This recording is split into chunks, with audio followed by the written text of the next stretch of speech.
Welcome to the Deep Dive. We're here to help you cut through all the noise, really unpack complex source material, and find those hidden insights. Think of us as your guides through, well, information overload. For this deep dive, we're tackling an audio clip. And it's dense, definitely fascinating, but also, pretty polarizing sometimes. It's like a mosaic touching on global politics, cultural trends, some economic data, even personal health claims, a real mix. Exactly. And our mission really is just to navigate all this intense stuff with a totally impartial view. We'll be trying to separate what the source states as fact from what are, let's be honest, very strong opinions. The goal is to pull out the key claims, maybe show you some surprising connections in there, just so you understand what's being said and maybe why it matters. But we're not endorsing any specific viewpoint here. Absolutely. Okay, so first up, the source comments on International Women's Day. It mentions this attempt at a day without women, but the source calls it a woman-infested day. Pretty pointed language. Yeah. And it specifically notes the arrest of Linda Sarsour around that time. Right. And that comment seems to lead into a discussion about a list from goodcountry.com.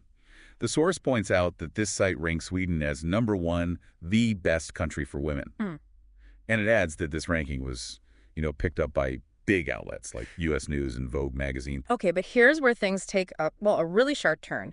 The source brings in this really strong counter-narrative about Sweden.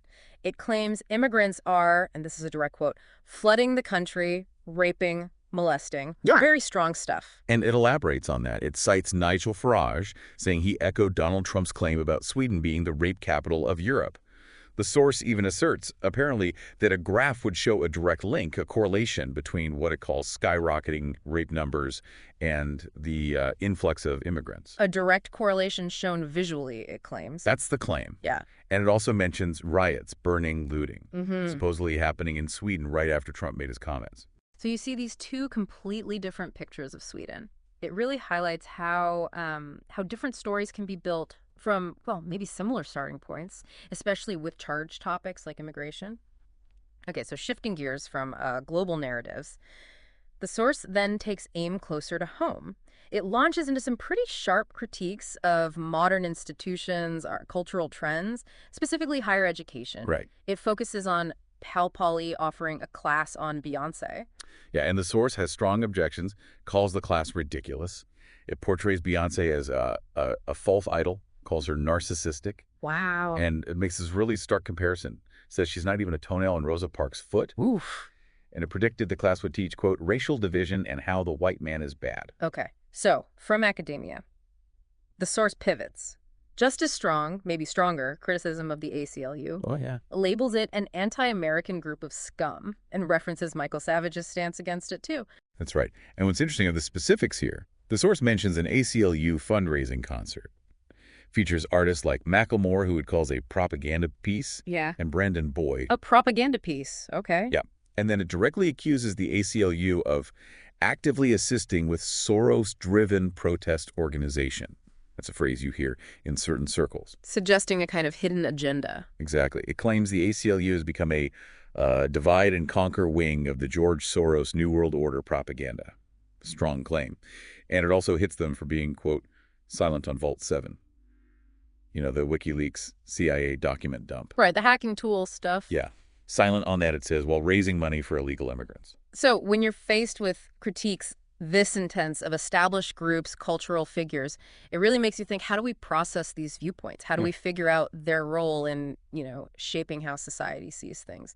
All right, let's turn now to some high-stakes political claims. These involve Maxine Waters, apparently from an MSNBC interview. Yes, with Christine Hayes. The source reminds us of Waters' pretty strong language about the Trump campaign before, calling them the Kremlin clan, scumbags, things like that. Right, I remember that. And the source notes she laughed when asked about those comments, said her supporters were thrilled she was so forthcoming. Okay, but here's a really provocative bit from the source. It focuses on one specific thing Waters said. She says, the work that has already been discovered that was done in order to have Trump should be followed up. And the source jumps on this, interpreting it as Waters, quote, admitting that they were spying on Trump. That's a big leap in interpretation. It is, and the source connects that interpretation to another Waters statement, where she says the Obama administration has done everything that it can possibly do. Right. And the source's take on that is that it implies things like, listening to his phone calls, checking his phone records. Again, an interpretation. So, building this narrative of surveillance, Yeah. then the source points out Rotter supported appointing a special counsel to oversee investigations. And the source observes, well, this puts her in line with other, quote, never Trumpers like Bush, Pelosi, Schumer. Making connections there. Yeah. And finally, the source notes she expressed trust in the Senate Intelligence Committee, specifically naming John McCain and Lindsey Graham to, quote, get to the bottom of this. Interesting alignment there, according to the source. It also gives us just a quick mention of James Comey. Oh, yeah. A cryptic statement, "You're stuck with me for another 6.5 years," signaling he planned to finish his 10-year term. Huh. Okay. And then there's a bit about WikiLeaks after the Vault 7 stuff. Yes. The source asks if WikiLeaks will work with tech companies to defeat CIA hacking. But it sounds skeptical. Very skeptical. It questions if these companies aren't, already working together with the CIA. Right. Raises that ambiguity of who's the bad guy, who's the good guy, and all this. Yeah. So what we get from this whole section is how the source weaves together quotes, leaks, political alignments to build this narrative of, well, political intrigue and possible surveillance. It's quite a construction. Okay, so from all that political controversy, the source shifts, again, completely different area. Economic data and some broader societal observations. Right. It talks about Trump's first full month in office, claims there was a massive employment boom. A boom, specifics. Yeah, says U.S. companies added almost 300,000 jobs in February 2017, beating expectations by more than 100,000. Okay, February 2017, the source emphasizes that month. Yes, Yeah. describes it as the biggest boom in the last 12 months. Says January and February were both the highest in the last year. And also notes hiring was apparently up 1.4% from the previous February. Okay, economic claims laid out. Then the source drops in a Stephen Hawking quote.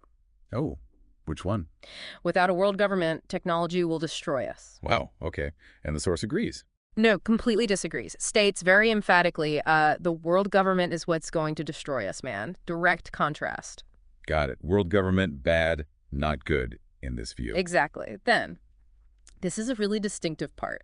It talks about a sort of missing link, a loss of vitality in modern life. Vitality, how so? It makes this claim that ancient ancestors, like an average farmer of 10,000 years ago in England, were actually stronger than Olympic athletes today. Stronger than Olympians, seriously. That's the claim, and it connects this to modern problems. Says modern society has lost its vitality. Okay.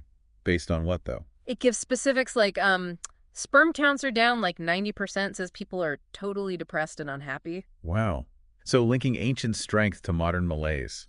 And does it offer a solution? It does. The proposed solution is bone broth. Bone broth, okay. Yeah, presents it as this ancient tradition.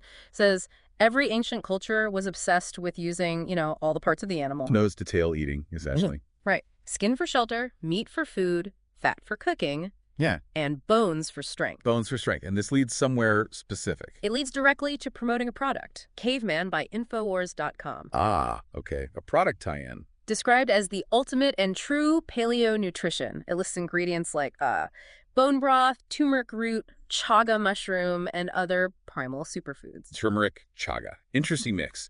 And the claimed benefits. Claims it supports healthy muscles and connective tissue. Says turmeric does battle on a cellular level, helps fight free radicals, and collagen aids healthy tendons, ligaments, and muscle tissue. So a whole health philosophy tied to a product. Exactly. What's clear here is how the source connects these historical observations about strength and vitality to modern anxieties about health and happiness, and then offers a very specific, almost ancient-sounding solution, which also happens to be something you can buy. It ties into that back-to-basics idea.